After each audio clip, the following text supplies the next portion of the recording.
Hello, and welcome to this event on Defending the Future, Gender, Conflict and Environmental Peace, hosted by the LSE Centre for Women, Peace and Security. It's my pleasure to be chairing this virtual event today. My name is Keina Yoshia, and I'm a research officer here at the Centre for Women, Peace and Security, working on the Arts and Humanities research grant led by Professor Christine Chinkin and Louise Arimatsu on a feminist international law of peace and security. Welcome to all of you on Zoom and via Facebook Live.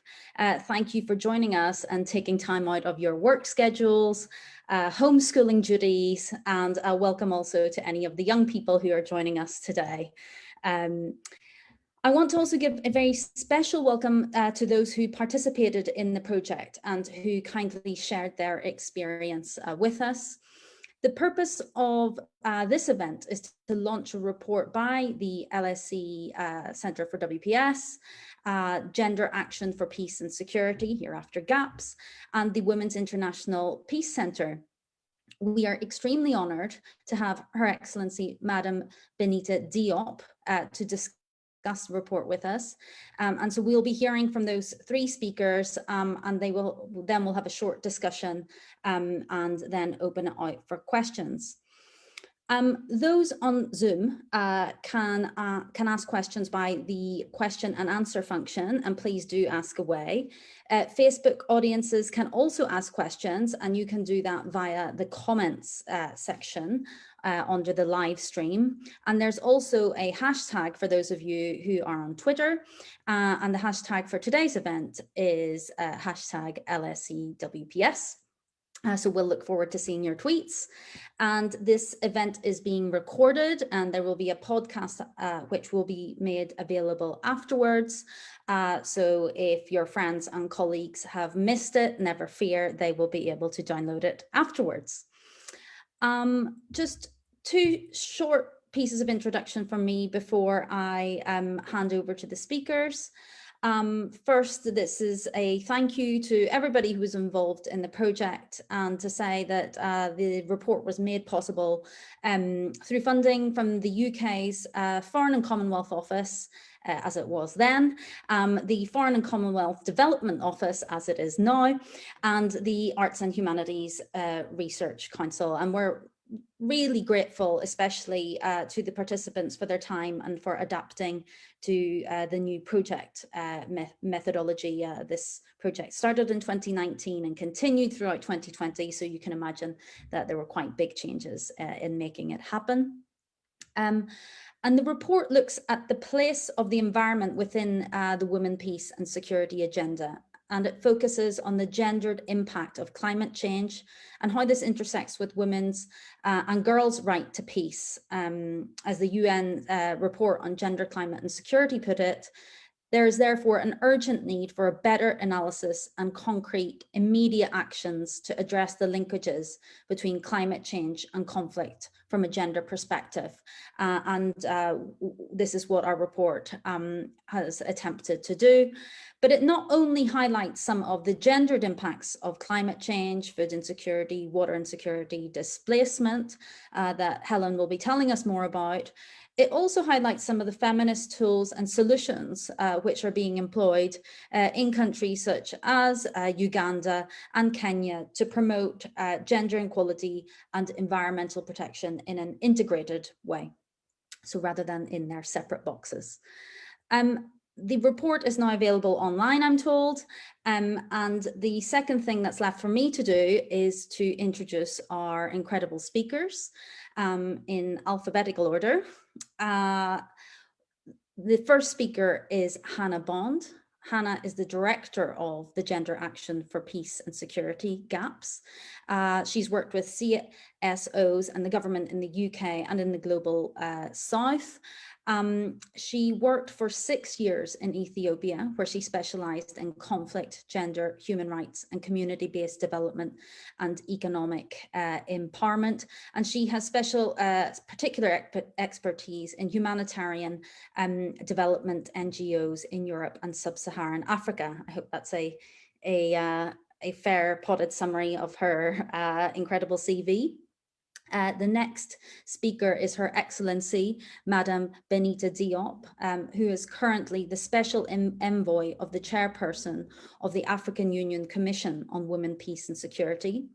She is the founder and president of Femme Africa Solidarité, an international NGO based in Geneva with its operational office in Dakar, Senegal. The organization seeks to foster, strengthen, and promote the leadership role of women in conflict prevention, management, and resolution in Africa. Madame Diop played an instrumental role in the adoption of the Solemn Declaration on Gender Equality in Africa, as well as the protocol to the African Charter on Human and People's Rights on the Rights of Women in Africa, which some of you may know as the Maputo Protocol. She has led peace-building programs as well as many women's peace and security initiatives, and we are delighted to be able to welcome her today. And last but not least is Helen Kezie-Nwoha, who is a feminist peace activist, women human rights defender, and the executive director at the Women's International Peace Center based in Uganda. Helen has an academic background in gender and international development with over 20 years of experience working on women's rights, gender, peace building, conflict resolution, and governance. She has led peace advocacy efforts at international, regional, and national levels, specifically in Africa and Asia, and her research interests focus on women's peace efforts and women's participation in peace building and post-conflict resolution, and reconstruction. And we have been very lucky to be able to welcome her to the centre, where she has also conducted her research. I'm now going to hand over to Helen, who is our first speaker, and then Hannah will speak, followed by Madame Diop. Helen, take it away. Thank you very much, Keina, for the warm introduction. It's so good to see all of you. I'm just going to be building on what Keina has said in terms of our research and what we tend to do today. So I'm going to be presenting with Hannah. I will present the research findings in terms of the thematic areas, and Anna will then talk about the key recommendations that came out from the research. This report is based on interviews that we conducted with practitioners, experts, academics, and activists in the area of women, peace and security, and the environment. The primary data was collected through in-depth semi-structured interviews and focus group discussions. There was also a roundtable meeting that was held in London, also to articulate, some of the findings we are going to be presenting. The 4 focus group discussions we had was in northern Uganda, in the districts of Yombe and Adjumani in 2020. We picked those 2 districts because they host refugees from South Sudan mostly. And because we also wanted to expand our reach in terms of how climate change also impacts on the lives of refugees when we are discussing women, peace and security, it was important for us to include them in the discussion. The participants that we talked to, we asked them a number of questions, including what they saw as intersections between gender, peace, and the environment, as well as feminist solutions they knew were being employed to work towards gender equity and environmental peace. So I'm going to be presenting. Another thing to note is that overall, for the focus group discussion, we interviewed 90 women and girls in rural communities and refugee settings. Most of the women we interviewed were women that were working with us in our existing projects in the refugee communities. Within these groups, we specifically had focus group discussions with young women, girls, and women living with disabilities.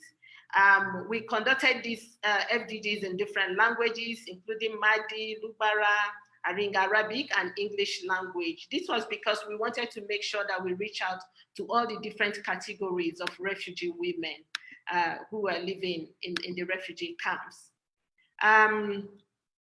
So 4 thematic areas emerged from our research. The first one is the gendered impact of climate change. So we found that, most of the people we interviewed described high levels of food insecurity due to water scarcity, which in turn results in high levels of gender-based violence within the household. Of course, in many of these situations, due to gender roles, women are expected to provide water and also to provide food. So when food is not available, there's the tendency for men to become aggressive and they beat up these women. Participants also shared that during dry season, the water levels go down and there is crowding at the water point. And when women delay to get water, delay at the water point, they are also punished by their husbands, and girls suffer from the same abuse, either from their parents, or from their older ones when they delay at the water point. So water scarcity can also lead to migration. We know how in some countries in the Great Lakes of Africa, where animals have to migrate to get food, and then this also leads to people encroaching into other people's farmland and the conflict that is associated with it. We also noted that within the participants noted that there are changes within the region or within communities due to extreme weather patterns and climate change, and the impact of this is mostly on women and girls. As women, sometimes girls have to drop out of school because they have to stay home to take care of animals or go around with the animals, or they are married off when when families do not have enough resources to keep going. But in addition to this is the fact that women don't have rights to land, so the underlying gender inequalities has meant that the effects of climate change has multiplied the risk, mostly for women and girls, and more so for young girls or women living with disabilities. Sustained hazards and disasters such as floods, torrential rains, landslides, and droughts, followed by too much rain, links directly to making girls vulnerable during the periods of associated hardship. Girls are given away in exchange for livestock or even for food in time of disasters. Young girls are at greater risk of rape due to changes in the environment as their mothers go to fetch food or water. They also noted that girls sometimes drop out of school or are married off young as families struggle to survive, as I mentioned before. An important takeaway is the need to look at women and girls' lives with regards to environmental conflicts in an intersectional manner. So you cannot assume that because women are women and girls are girls, climate change affects them equally. No, it affects them based on their location, their economic status, their refugee status, and generally, what they are in terms of their disabilities. Despite this impact, climate change programs and policies do not include gender. So we see a lot of times that climate change, there are very few programs that take into account gender, and these are just issues that are beginning to come into development spaces now. We also find that there's limited data in terms of capturing the reality of how climate change affects women. The second theme is women, peace and security and environmental peace building. The Women, Peace and Security agenda and the practice of environmental peace building have developed separately. So the Women, Peace and Security agenda has largely overlooked how environmental degradation, climate change, and energy resources affect women and girls' lives in conflict and post-conflict situations, and how the environment can form part of the peace process in forming solutions to conflict. The Women, Peace and Security programming has focused on national action plans and many times on ad hoc gender sensitization. And now we also hear about localization, but that most of the interventions had focused either on one of the pillars of participation, protection, relief and recovery, but not really integrating, how these different pillars of 1325 interact with the environment. There is need to ensure that emerging issues like this, climate change, are included in national action plans and that budgets provide adequate resources for implementation through government line ministries. The third theme that we found in our research is environmental and women human rights defenders. According to Global Witness, in 2019, 212 land and environmental defenders were killed defending land and environment. That's a huge number. Many of these activists oppose extractive industries that are destroying the environment and the rights of nature. The activities of corporate entities have led to displacement of local populations due to land grabbing, pollution of rivers, and other natural entities, with indigenous communities disproportionately affected in this regard. We are also aware in many of our countries how states take charge of land, and how land laws and policies prevent ownership of land, and how people are usually dispossessed of their land because it's been sold to corporates. Participants shared how corporates hinder development in the communities as they stop people from accessing water or stop or limit access to land, and how this has led to increased gender-based violence such as trafficking, because people now need to migrate from their land. Women and girls do not and cannot own land in many of our countries. This means that they are often left out of consultations. So when corporates are consulting with owners, women are not included. But remember, women are the ones who are using this land. They use this land to farm, for food, and the rest of the things that, keep the families together. Individuals and community, environmental and land defenders attempting to resist corporate power are targeted and harassed. Some of them are actually raped. Women who resist land grabs and structural violence have demanded accountability, and that this has led to violence directed specifically towards them, both by the state and by the corporates. The next theme that we found was climate migration, climate and environmental migration and displacement. Both natural disasters due to climate change and environmental conflict has forced people to leave their homes. IDMC's data shows that in 2019, nearly 25 million people were forcefully displaced due to weather-related and natural disasters. Whether the migration or displacement is due to disasters or violent conflict, this process is experienced differently by women and girls. And less attention is really paid to how this affects women and girls. So generally, communities are collectively described to be displaced, but this displacement, has a unique way that it impacts on women and girls. The other is that borders increase pre-existing risk confronted by women and girls. So women migrate across borders, but we see the risk that these borders present, and as women migrate, they take with them their vulnerabilities and subordination, as they move.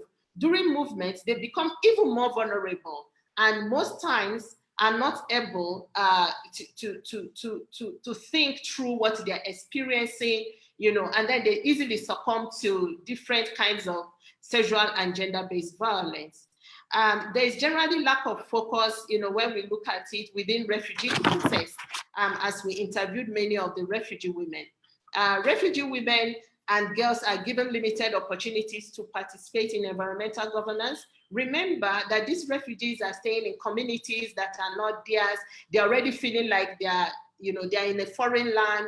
And when it comes to environmental conflicts or environmental governance, they're actually not consulted. For instance, water points that are constructed to bring host and refugee communities together have often caused a rise in tensions over ownership of the assets. A lot of the communities also feel that refugees are coming to take over the limited resources that they have, and it's not enough for them, as a community. So you can see how, migration, refugee situations can actually multiply when there's environmental climate issues. Movement and migration also happens within borders. So it's not only crossing across borders to other countries. We also know that pastoralists usually have to travel from where they are within the country to look for food for their animals.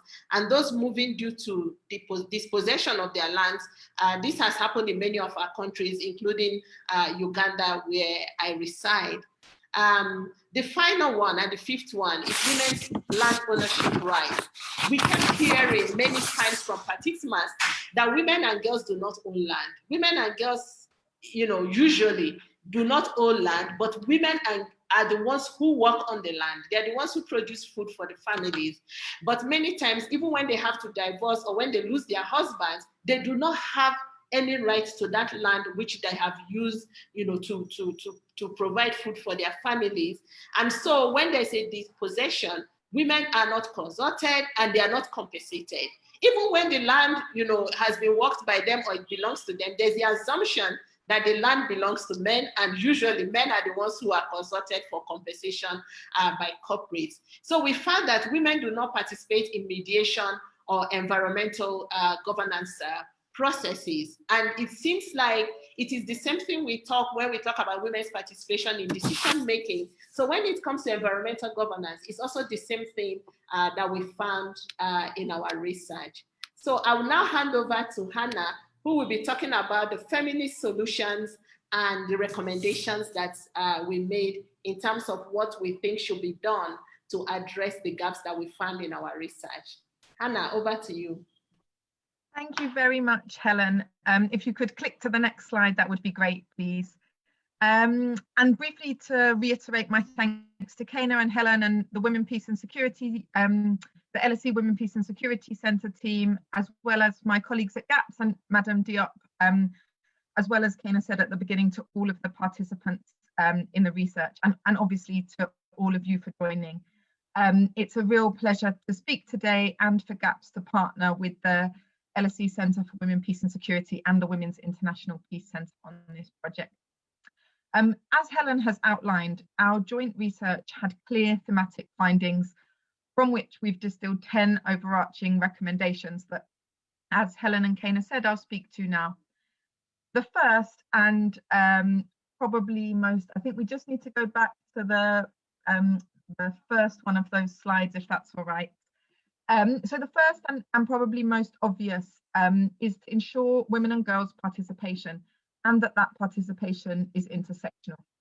Women and girls in fragile and conflict-affected states are rarely considered experts, despite the impact that climate change, gender inequality, and conflict have on them. The solutions that they have developed themselves, and they have developed solutions themselves, often without input from those that are considered experts globally. This consideration of lack of expertise excludes women and girls from conversations in which the international community determines expertise is required. Thank you very much. Without women and girls' participation, key decisions will not meet their rights, needs, and experiences. An example of that is the need for peace agreements that account for gendered perspectives to land ownership and access to natural resources, which acknowledge the impact that climate change is having on them and the solutions that women and girls are already employing. As Helen said, women and girls often do not have rights to the land. Peace processes should therefore be about the connection and need for land rather than a return to the previous status quo where rights were denied. The second recommendation is the need for participatory gender conflict analysis. The aim of this should be that solutions are developed with, not for, women and girls. There are excellent resources on gender conflict analysis, including a recent facilitation manual from Safer World and Conciliation Resources, which really helps practitioners and decision makers through that process. Helen has outlined the gendered impact of climate change and how it intersects with conflict. And without gender conflict analysis, we know that responses will never be effective. The third recommendation is that policies and programs focused on climate, peace, conflict, and gender, or any one of these, need to deliver women and girls' human rights. For example, policies and programs need to address women and girls' rights to the land, as we've discussed, and that needs to go beyond ownership to the historical and ancestral relationship with the land. And Helen has obviously already spoken about those gendered impacts. The next is that intersectionality is also essential. All actors should ensure that work in conflict contexts integrates perspectives on gender and the environment, through conflict, security, peace building projects, programs, policies, peace processes, research, are intersectional in their design, their implementation, and their evaluation. At its very basic, such work should ensure that environmental protection is considered in the design of all programming, so that it does not further exacerbate climate change, environmental degradation, and gender inequality. The fifth focuses on the need for inclusion of Indigenous groups and their connection to the land, whereby states, intergovernmental bodies, and international institutions recognise and support traditional solutions to environmental management by Indigenous groups and recognise Indigenous rights to the land and their connection to the land. Could you go to the next slide, please? The sixth is the need to support and fund networks and organisations. Supporting networks of women human rights defenders and organisations is essential. They need funding for their self-defined priorities to enable them to work on strategies for addressing the systemic and structural attacks on rights and the environment, as well as responses to climate, gender inequality, and peace. Support to networks allows women human rights defenders and organisations to strategize together, nationally, regionally, and internationally. It is essential that that funding is both flexible and for their self-defined priorities. The next recommendation is the need to defend women human rights defenders and environmental defenders. Helen spoke of our research highlighting the need to defend the defender. The international community should support and fund protection mechanisms for women human rights defenders and environmental defenders, which are based on a sound protection strategy. Participants spoke of the need to use their organisational privilege to take on and redistribute risk and space. This means that organisations with more power and protection to take on risk rather than passing it to partners who have less power and operate in more risky situations. This should acknowledge and support the well-being needs of women human rights and environmental defenders and advocates, and means that donors should fund protection and well-being.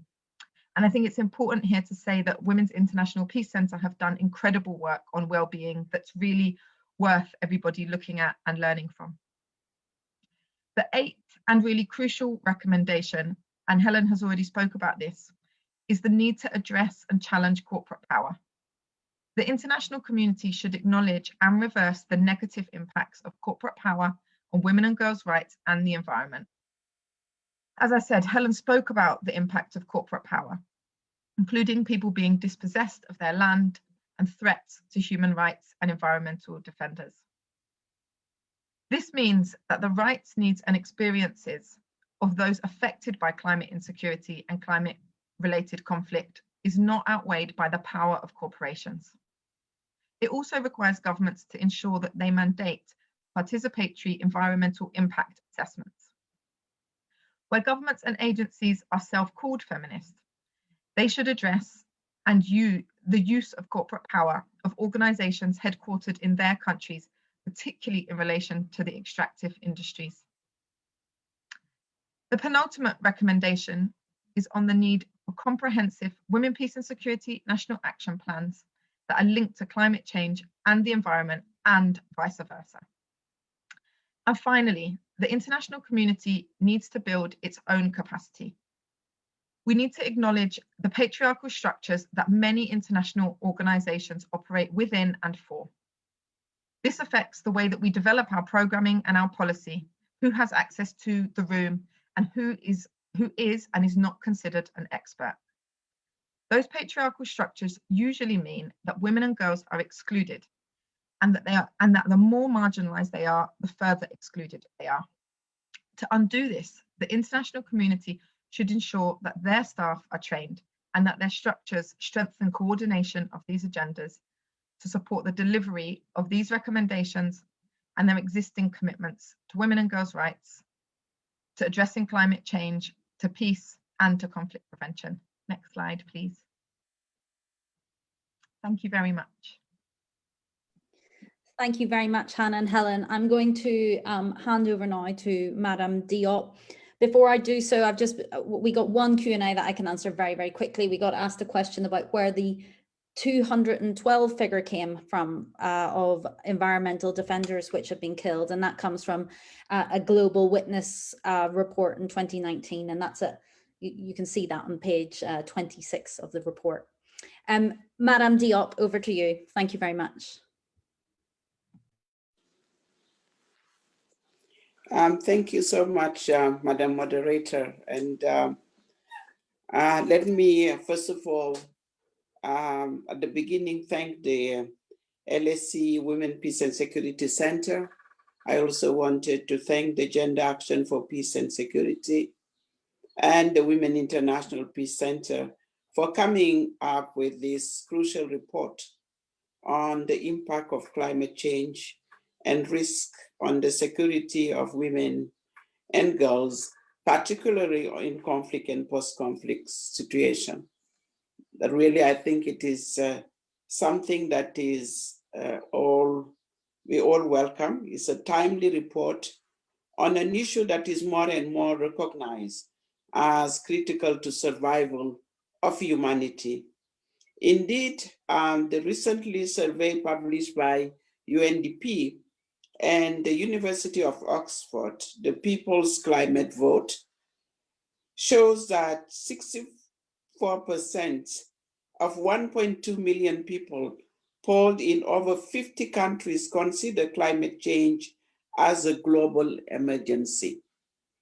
Your findings show clearly that climate change, as sometimes we call it climate crisis, is enhancing threats to the security of women and girls, particularly considered within the broader perspective of human security. So then I can say that your conclusions are in line with previous studies.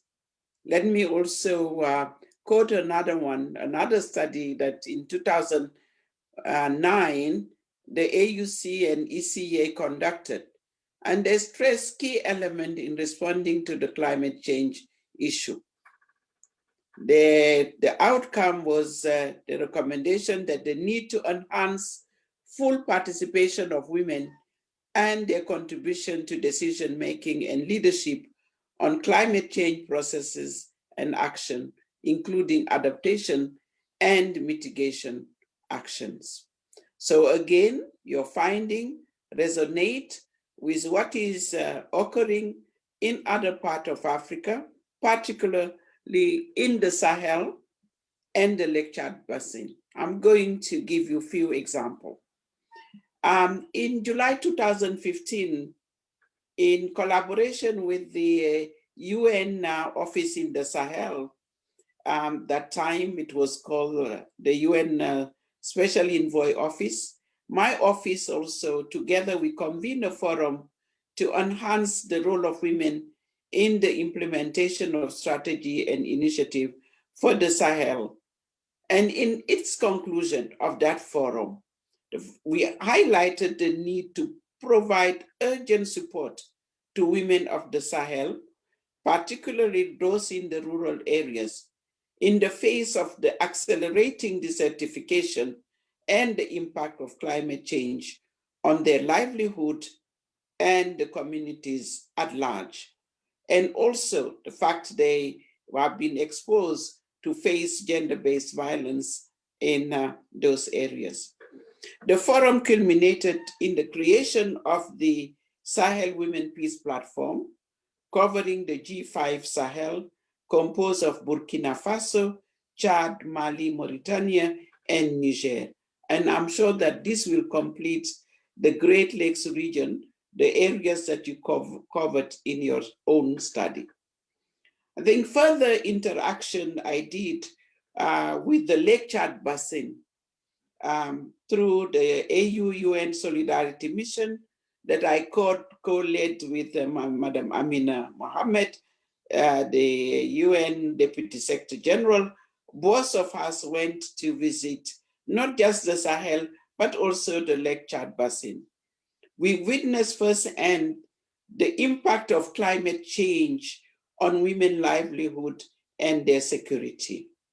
The shrinking of the lake has deprived the population of their main source of livelihood, with the consequences that 60% of the population living on the island of the Lake Chad Basin had to relocate in the mainland, while insecurity pushed young men and women to migrate to cities or other regions. Even in this diverse condition, women are the ones who strive to provide food to their families and community. For example, we saw again in those areas, we saw women who are turning to fishing, an activity traditionally carried out by men. As the lake shrinks and produces less fish, men abandon fishing, with a number of them joining the Boko Haram that remain a major threat in the Lake Chad Basin, with suicide bombings, kidnappings, attacks, and raids on villages. At the time of our visit in 2018, local authorities estimated that the violent extremist group is responsible for the deaths of about 30,000 persons and the displacement of 1.8 million IDP and refugee, majority being women and children. In Niger, in that Sahel region, climate change has exacerbated the conflict between nomadic pastoralists and farmers, and women are at the front to address the situation. Following our mission, I invited a lady called Chima Ibrahim, president of the Maradi Chamber of Agriculture, Niger, and she came to testify to the Peace and Security Council of the African Union in October 2018. And she briefed the council on their initiative at local level, that they were engaged to build peace between pastoralists and farmers communities. So you could see that women are engaging at local level in those regions. And what the report have said, that there is need to be empowering them and supporting such initiative. So as you saw from your study, climate change is indeed impacting the security of communities, causing food insecurity, water scarcity, exposing women to violence as they walk a longer distance to fetch water, seek firewood, and they're losing their children to radicalization and extremism, pushed by unemployment, poverty, and nonsense of future. So then the response, as you ask, what are we doing at the Women, Peace and Security in Africa? So under the theme of WPS and environmental peace building, participants in your focus, as I see the focus group that I salute in your discussion, you advocated for the need to ensure that emerging issues are included in National Action Plan on WPS, and that budget are provided for adequate implementation. I'm pleased to say that in the Continental Result Framework, CRF, for monitoring and reporting on the implementation of WPS agenda in Africa, the African Union, which was being adopted by the African Union and the Peace and Security Council of the AU into 2018, emerging threat to the traditional pillars of prevention, protection, participation, relief, and recovery as being incorporated. As you have said, it's intertwined, and we need to make sure that we look at the emerging threat as one of the pillars of 1325. It's as also one of the tools to assess delivery, because what we're missing in the implementation of the National Action Plan. Implementation. So the emerging threats that we recognize in the CRF include climate change, violent extremism, terrorism, pandemics such as the ongoing COVID-19, and other emerging threats that affect the community and what member state and community may identify. So as we know, NAP are not meaningful if they are not implemented. They are not, we need to make sure that AU and all member states adopt a national action plan is one of our key advocacy. Right now we have 30 national action plan, 30 countries out of 55.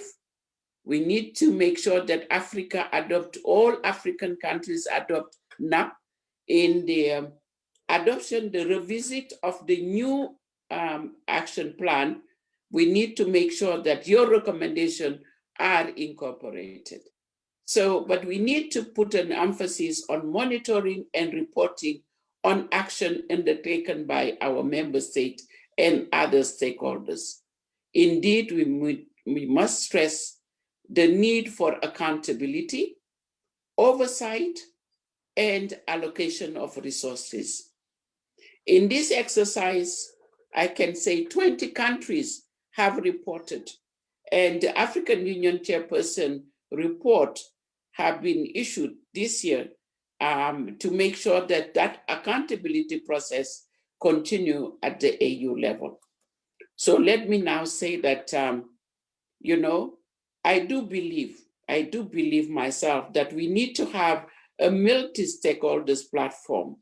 I didn't dwell on the issue of the private sector that need the national or multinational that are exploiting natural resources, and they should be part of this platform, and the NGOs and the civil society and member state, with strong and meaningful participation of women to ensure that climate change impact on livelihood and security of people is addressed in a constructive and inclusive manner. So let me now say that once again, we welcome at the African Union, my office of the Chair, Special Envoy on Women, Peace and Security, we welcome the report as a key contribution to the WPS agenda, not just in Africa, but globally, and as a critical element of climate change impact on women and girls. So we are with you in the implementation of the recommendation of the report. Thank you for your kind attention. Thank you so much, Madame Diop. That was a very important contextualization and reminder of the fantastic work that is going on already and the need for implementation, which is a really big challenge in this field. I have a number of questions from the three of your presentations. We have some questions from the audience as well. I'd like to say they are easy, but they're not. So I think perhaps I'll start with my questions, then I'll open it up for discussion between the three of you and then ask some of these questions. My first question goes to Helen and Hannah, and I want to return to the report first and to go back on the issue of the feminist solutions that came up over the course of the interviews and also the focus group discussions. And I want to invite either or both of you to talk a little about some of those feminist solutions that came up again and again. Things we heard about women taking things into their own hands, tree planting initiatives, etc., because there wasn't very much time in the presentations to cover that. So that would be my first question.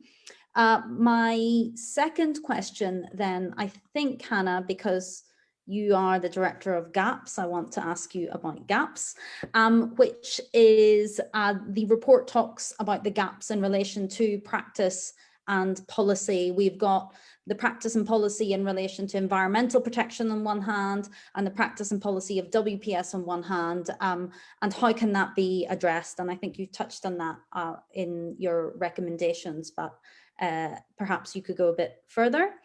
And my third question is to Madame Diop. You mentioned accountability and implementation.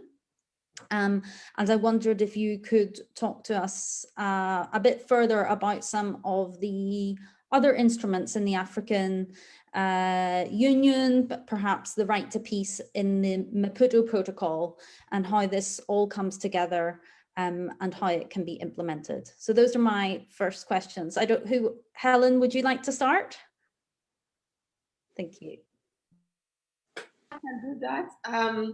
I can talk about the feminist solutions that most of the participants recommended. And of course, one of them is to increase women and girls and youth participation in decision making.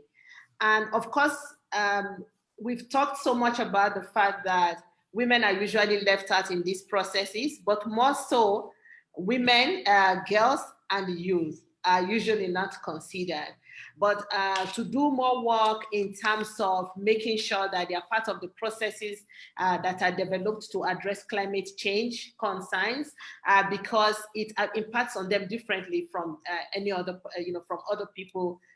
Climate change crisis impacts on people differently, but particularly women, girls, and youth. The other solution they propose is to support movement building and women and girls networks. We found that there are a number of feminist, eco-feminist movements that are being developed, but there are very few.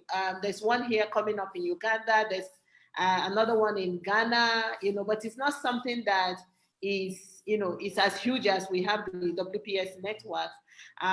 So supporting these movements, again, the question will be that many of us find ourselves in all these different movements, promoting different things, that we can also galvanize our energies in a mainstream movement that then addresses these different issues. A good one for us in Africa is the Gender is My Agenda campaign, where we have different groupings, peace and security, education, governance, that brings all of us together. So probably we might be thinking about a thematic focus on environmental climate change, that then also intersects with these different areas. So there's need to support those kind of movement building. Why is it important? In movement, when you build movements, you kind of pull your resources together. You put your voices together. It's louder, it is heard. You're more secure when you work collectively. And then when it comes to that attack on defenders, it's difficult to attack groups. It's easier to attack individuals. So there's also that protection mechanism that movements give, in this kind of advocacy. The other is access to justice, that we cannot talk about, the kind of injustice that people have experienced without them providing for them access to justice. And to take note that what we are dealing with is with state power and corporate power, which is usually beyond the reach of women and girls or ordinary women refugees, and that any program that we're then developing must address the issues of justice for these women, for the crimes that all these corporates and governments have committed against them, but also for that deprivation of their rights that they experience as a result of climate change. The other is intersectional analysis. And I mentioned it a bit in my presentation, that we need to acknowledge that women and girls experience climate change differently, and that women are not a homogeneous group, neither are girls. That climate change will impact on women in different ways, depending on their status, where they are located, and also generally whether they are in their communities or they are refugees or they're living with disabilities or they are minorities, that the way that climate change impacts on them is not the same. And we need to look at it in those different ways, in the different areas. That when climate change impacts on women, it impacts on their health, it impacts on their economic livelihood, it impacts on their general well-being, that those intersections need to be addressed as we go along talking about climate crisis.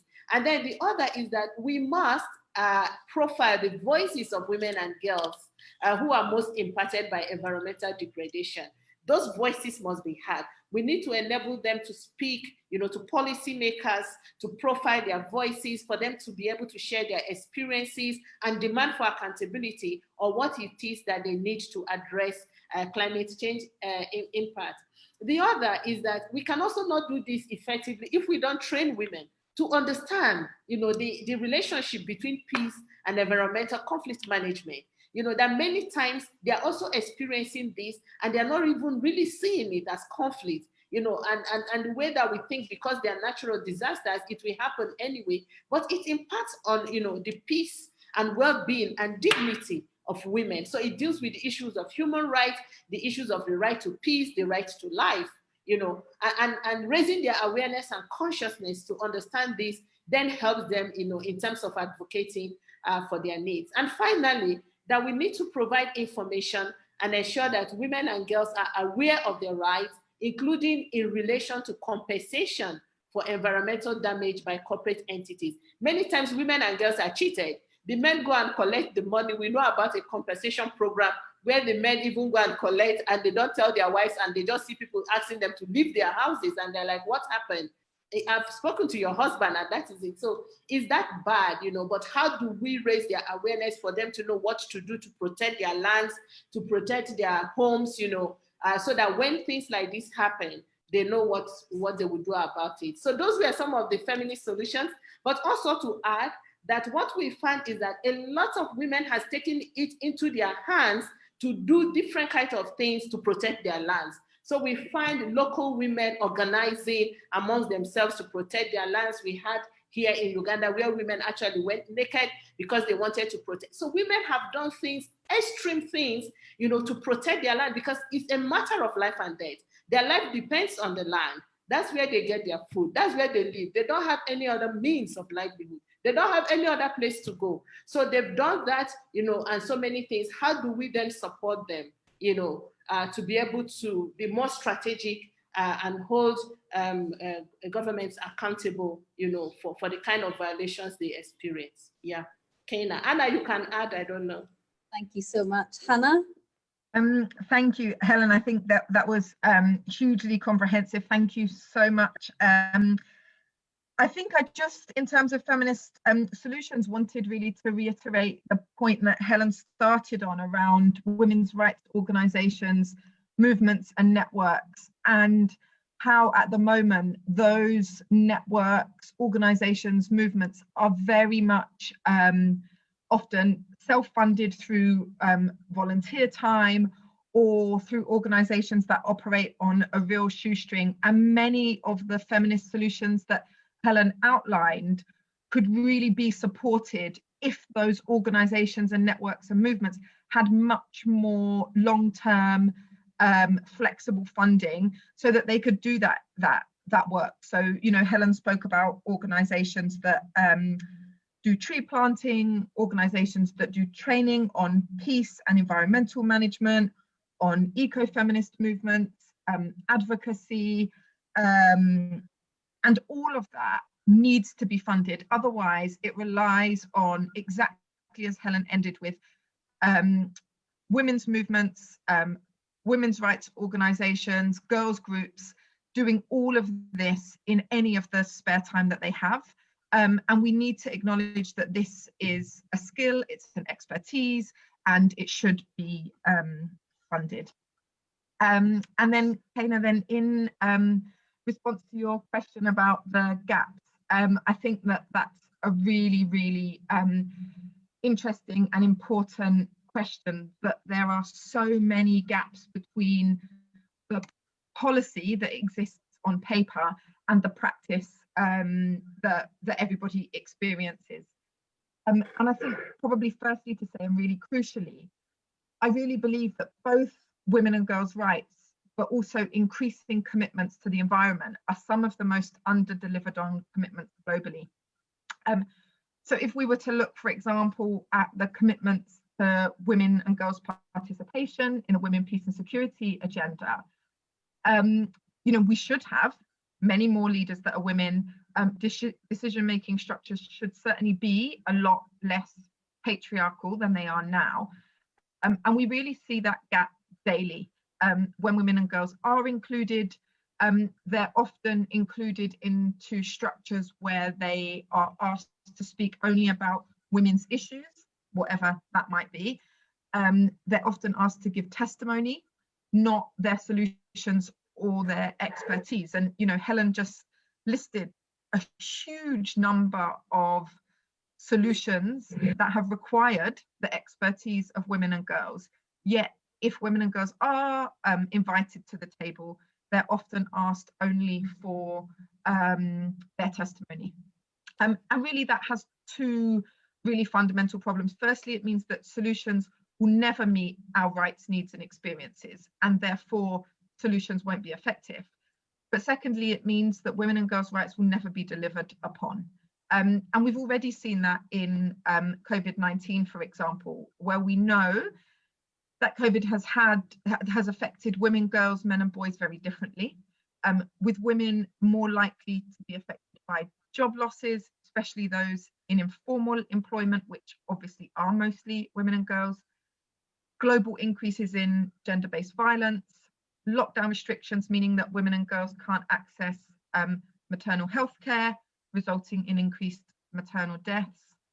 And the recent research that we've done with 22 partners, including Helen and her colleagues at Women's International Peace Centre, really demonstrates that impact clearly. And it shows that the lack of gendered emergency response plans links very directly to the impact that the virus has had on women and girls.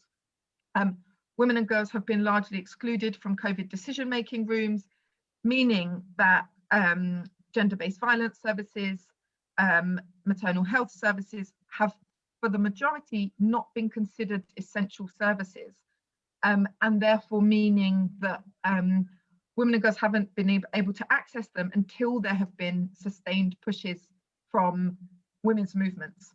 And really that's no longer acceptable to have all of these commitments, yet they exist only on paper. And if the world is really committed to tackling climate change, gender inequality, we need to do things differently, and we need to meet the commitments that have already been made, exactly as you were saying, Keina, those commitments that exist in policy. And we need to change those systems that are exclusionary. And that really means that recommendations, including the ones in this report, need to be implemented. Later this year, the UK is hosting the COP, the Climate Change Conference, and that's a real opportunity to start to genuinely ensure that there are gendered responses to the environment, and that women and girls are given a seat at the table, and that seat is about the expertise that they have, rather than only focusing on the impact that the environment has on them. Thank you so much, Hannah. Madame Diop. Thank you, Dr. Yoshida. I will take it from where Anna and Ellen left the conversation on actions. And I think we all agree that we need to transform policy into practices. You know, there are many, you know, that are easy put on paper, but we need is action delivering to those commitments.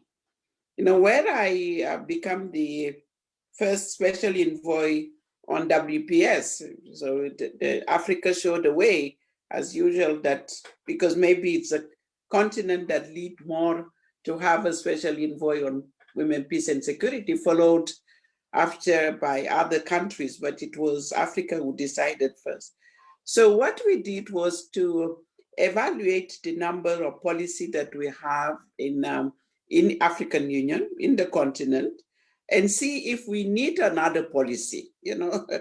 And we said no, because as you mentioned, you know, we have the Maputo Protocol, we had the Solemn Declaration, and we look at the Solemn Declaration on Gender Equality in Africa, which was adopted by head of state themselves. The first time in the life of the head of state to sit down at the summit and talk about gender equality, and they decided to report annually. So there is a provision in that document that they will report annually.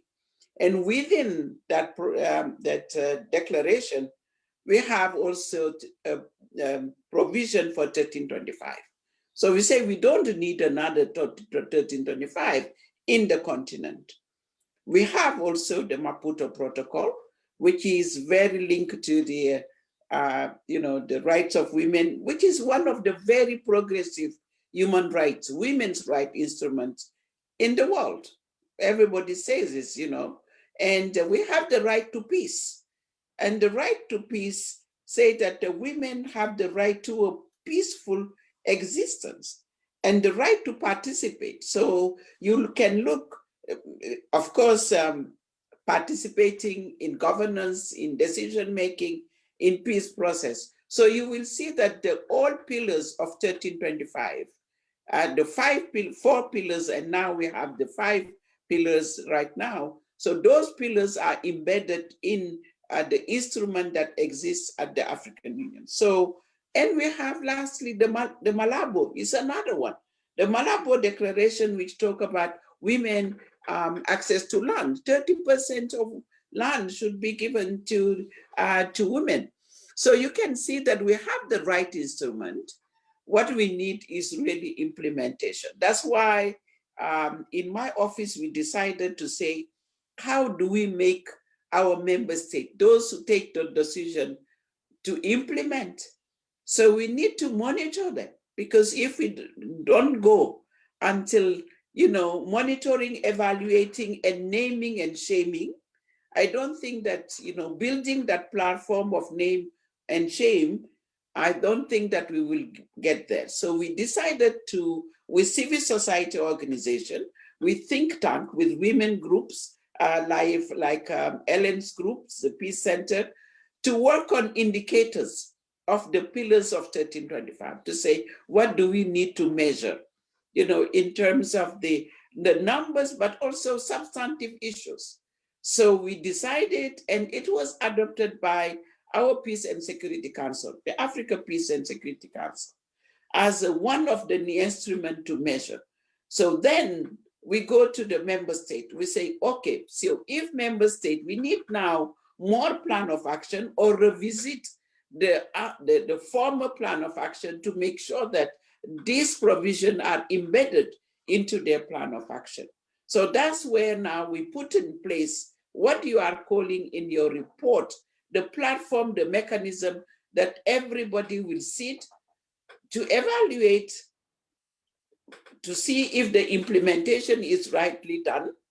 Did it go to the parliament, for example? Is it the national plan be part of the, the national plan on 1325? Is it embedded in the national plan of the country?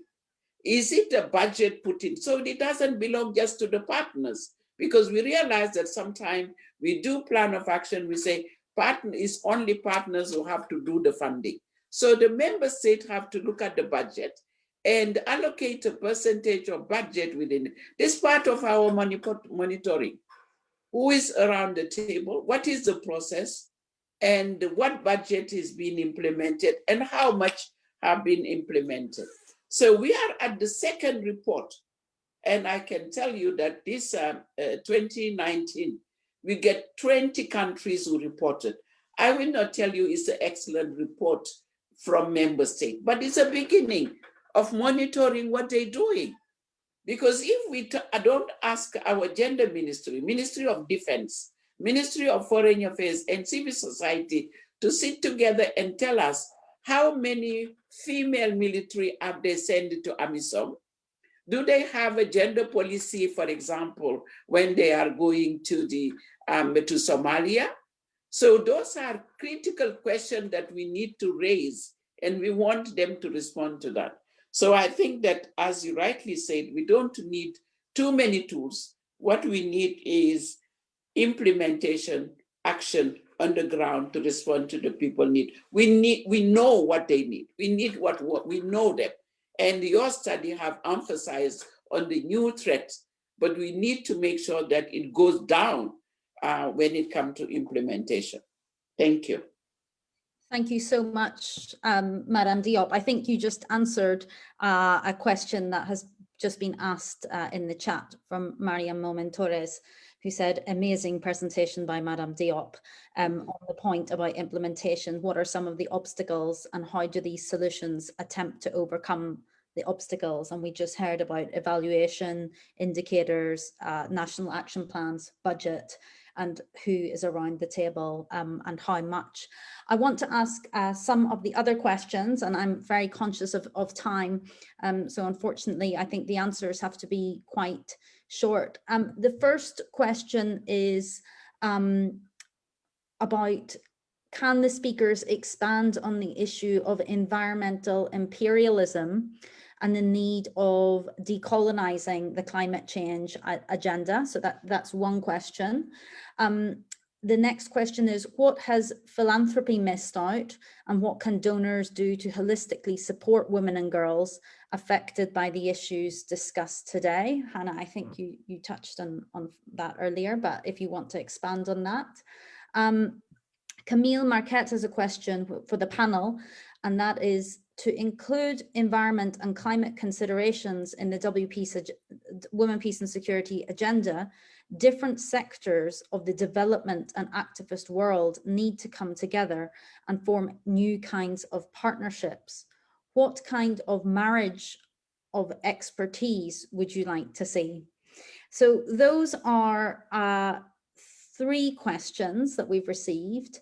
Would anybody like to start to comment? Madame Diop, since your mic is on, would you like to add anything? Yes, maybe on the issue, we will tell me that is easier on the donor community, as we are partnering in the African Union with partners, either it is the EU or other partners, and we need to make sure that the work that's done by private sector, because a new element, either, as I said, the national and multinational, we need to ensure that when they are exploiting natural resources and causing environmental and societal damage on our community, that we make them also account for their acts. So I think this common advocacy with the different partners, we can build that and make sure that they are accountable to what they are doing. And also, I think that the investment that donors are doing, partnership is crucial in all areas, because what is happening right now in America is what have been happening in Africa. So the chain of solidarity that we need, so the donors and the international community, the African women and all women of the world should be together to fight the same cause. It's the environment. What impact in Europe is going to impact in Africa. So the chain of solidarity is crucial and important, and that's why I'm asking maybe to have that coalition on the environment. I will leave on the environmental colonization issues to Helen on the study. I'm sure that they touch upon it. Is very crucial and important, but yes, thank you. Thank you, Madam Diop, for handing me over that question to discuss. While we were talking to people, they kept reminding us over and over again that they really hate it when people come and bring solutions to them, in their communities. And they wondered that, do these people think that they know better than we know in terms of what our problems are and what, how we can address it? So there was that call for people to stop speaking on their behalf, to stop providing them with solutions that don't work. Actually, they also felt that, people bring in solutions from their own realities without putting into account the fact that the realities we have here is different. So I think that call is genuine, and the women, talked about it. And so what we also wondered, and the way that we conducted this research, was then to enable these women to speak about how they experience climate change. And then we asked them for solutions. What would feminist solutions look like? And then what are the recommendations they wanted? It was very loud for them to say, don't give us any solutions, come and we'll tell you what we want. And they also wondered why donors similarly also come with their own conceptualized objectives and goals of addressing climate change, for African women, and then come and work through government. And this whole thing gets lost, in these transactions of partnership or working with very large non-governmental organizations, and then this support trickles down very little at the end of the day to them. So I think that environmental imperialism is for real. If we look at a lot of the literature, many of the writings have been from there. People just give examples about what is happening in Africa, and assuming that what happens in Brazil is the same thing with here, what happens in other parts of so that assumption, that people think that climate change applies, in the same way, has really not worked. And we can even see it, with COVID, that the way that, the countries and the COVID is impacting on countries is quite different. It doesn't matter, what is happening in London right now is not what's happening in Uganda, where I am, So these things are different because we are not based in the same, areas. The world and climate change, happens in different ways. And this crisis also impacts on people differently. So a solution, in one part of the world does not really address the same solutions here.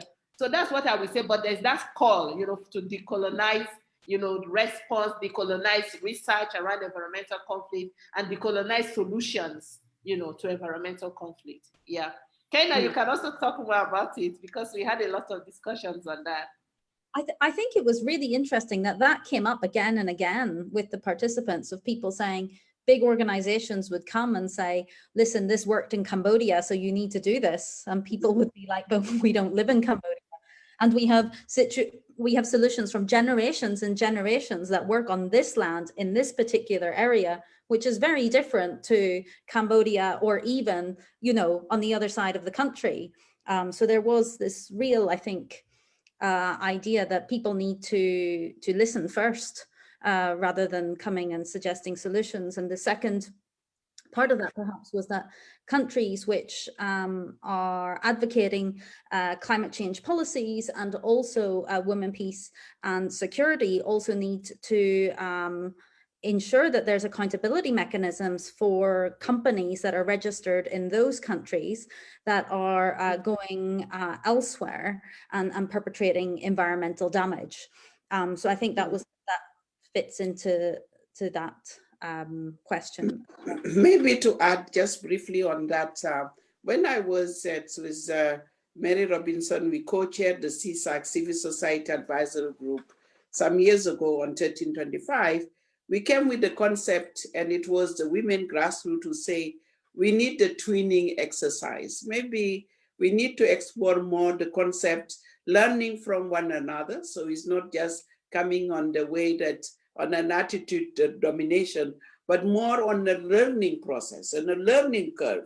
It doesn't mean that your success story will be my own because my environment is different from yours, but we can learn from one another and we can share our own experience. I think the twinning exercise maybe can be one of the concepts we need to promote. Thank you.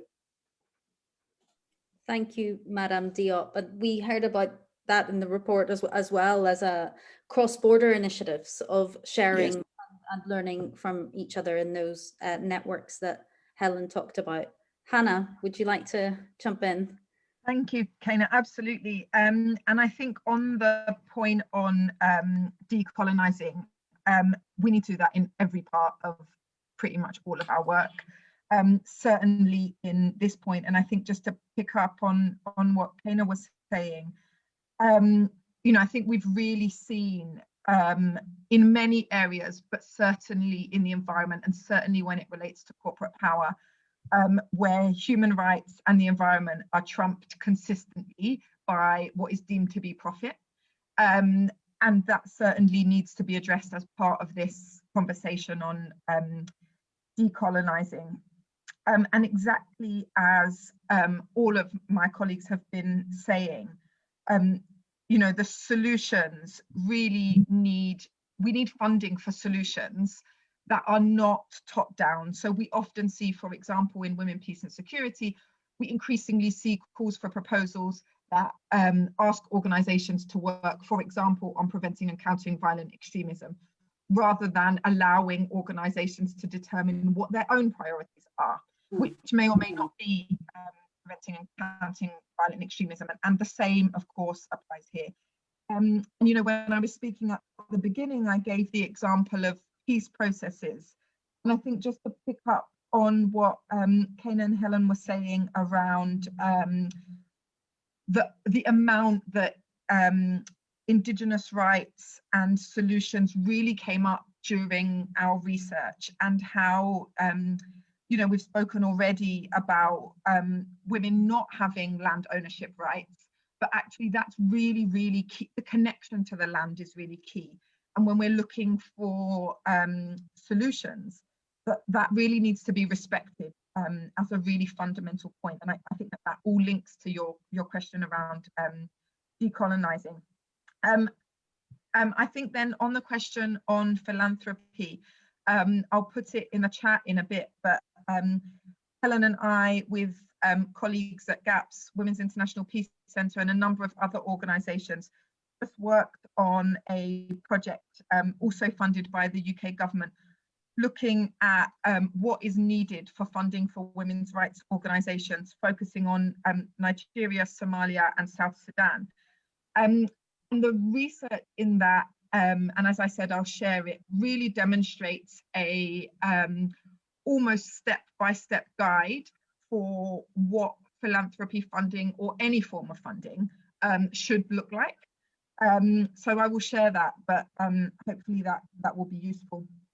On your question around coming together, again, I think that the decolonization question relates here, that often partnerships are very much determined by organizations that are based in donor countries, and recipient organizations, particularly in this case, based in fragile and conflict affected states, have little to no say over the terms of the grants that they receive. And it's really important that we start to unpick that, and certainly as an organization based in a donor state, that we look at which of those requirements is really necessary, which ones can we take on, and which ones can we not. And again, that relates to the expertise point that has already been made, that if we're looking at genuine partnerships and looking at coming together, we have to respect each other's expertise. And again, as an organization based in a donor country, very much acknowledge when those expertise are not ours, and not take that space that should be for other organizations. And then finally, again, looking at space, that I think if we're going to make real progress, it's absolutely essential that women's rights organizations, networks, movements, women human rights defenders, environmental defenders are in decision-making rooms, that they don't have to push to be in those rooms. There isn't a divide between state and non-state, but we're looking at expertise and opening up of that space. Thank you so much, Hannah. I think just to add on the marriage of expertise, I think a number of organizations, as this issue has become more prominent, have noticed this themselves and have been trying to ensure that they're not just working on the environment over there and gender over there, and trying to integrate and hire people. So they hire a gender person into their environmental team, or vice versa. So, or have conversations between teams so that they can develop an integrated approach within an organization. But also there's really interesting research by Felipe Jaramillo Ruiz and Juan Pablo Vallejo in the context of Colombia, where they analyze nationally determined contribution support programs, and say that the word gender is mentioned many, many times, but that it's included at the end of a sentence without any concrete explanation of what this term implies. So it's a void of content which follows the term gender. And I think that's something else that people talked about wanting to avoid, that you simply take climate change programs or policies and add comma gender onto the end of it without having someone in your team that has the requisite expertise or knows what adding a gender perspective to those type of climate programs could be, and vice versa when it comes to women's rights. Although things like General Recommendation number 37 of the CEDAW committee provide real guidance to states and organizations what that gender perspective could be. Given the time, I only really have time to ask one more question. It's a question to all the panelists, and it is recognizing all the complex and sometimes overwhelming challenges around these topics. Svenja Volmer, I hope I've pronounced your name right, Svenja, is curious to hear what the speakers would say gives them hope, either from research outcome or their lived experiences. So what gives you hope is the question, I'm guessing in the context of women's rights, women, peace and security, and the environment. Helen, would you like to start? Yeah, thank you. That's very interesting. There seems to be a lot of challenges, yes, right? But what gives me hope is the fact that women are also not just sitting and waiting for solutions to come to them. Women have been able on their own to self-organize, to respond, to have community support groups, to address some of these issues. And the fact that women are organizing by themselves to find solutions, even though it's not to the extent that we want to see, that encourages and gives me hope that if you add a little, it will make a lot of change. The other thing that gives me hope is the fact that there are so many women's rights organizations, a lot of women's movements, are cropping up, responding to these issues. And the fact that we do these researches, people listen, they respond to it in the little way. And the fact that we still have that opportunity to hold governments accountable, and that we have, people like Madame Diop, who is there at the African Union, who is ready to listen to us and take this issue to the heads of state and call them, and call them to account, for the policies and laws they've put in place.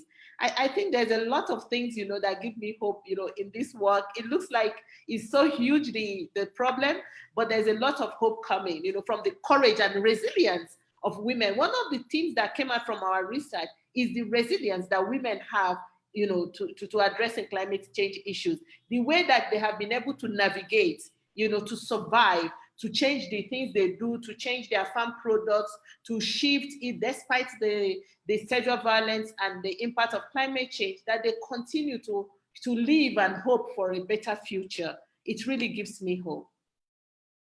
Yes, Keina. Thank you so much, Helen. Hannah? Thank you very much. I think mine is quite similar to Helen's, but I think I certainly have one thing that gives me hope, and then almost a hope that comes off that. And for me, it's definitely feminists who are working in this area.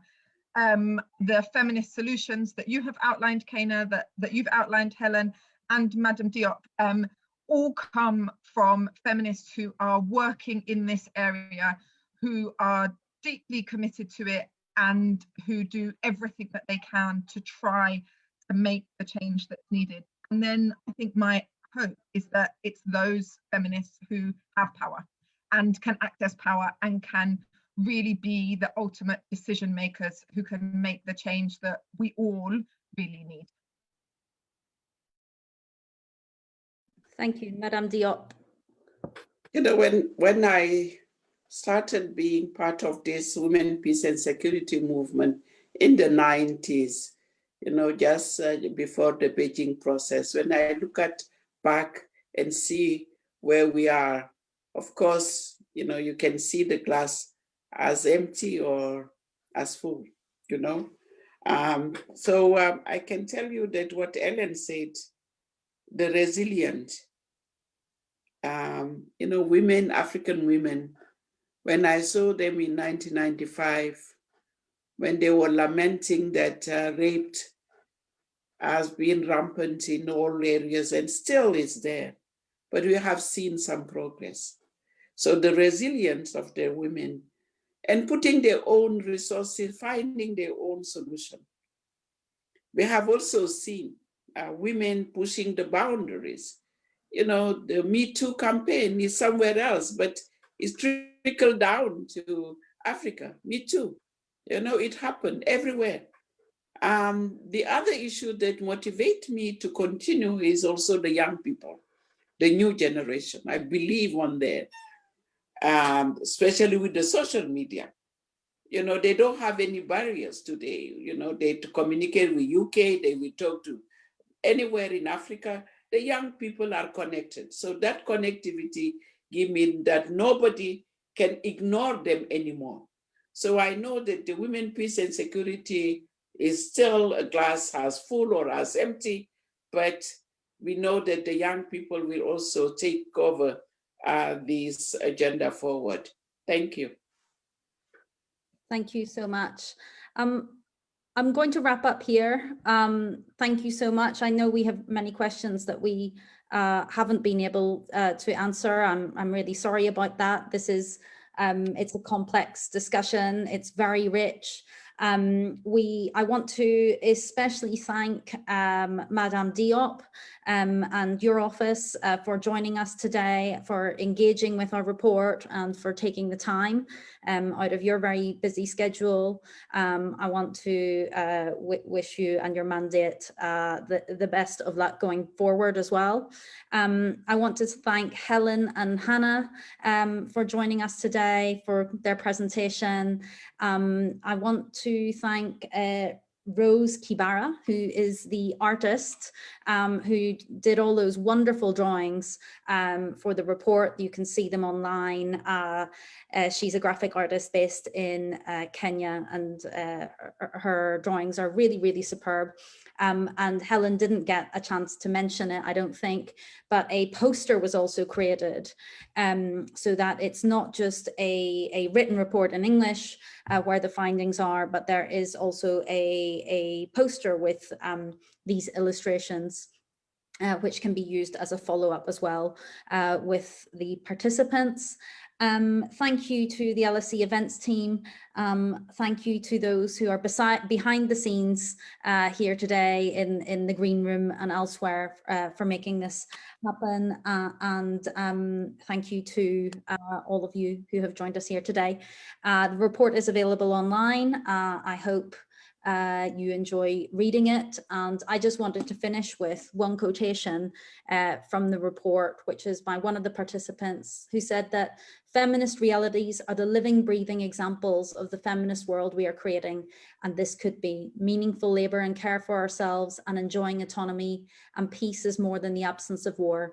At the moment, the onus is on us to shed a light on what is possible beyond resisting oppressive systems.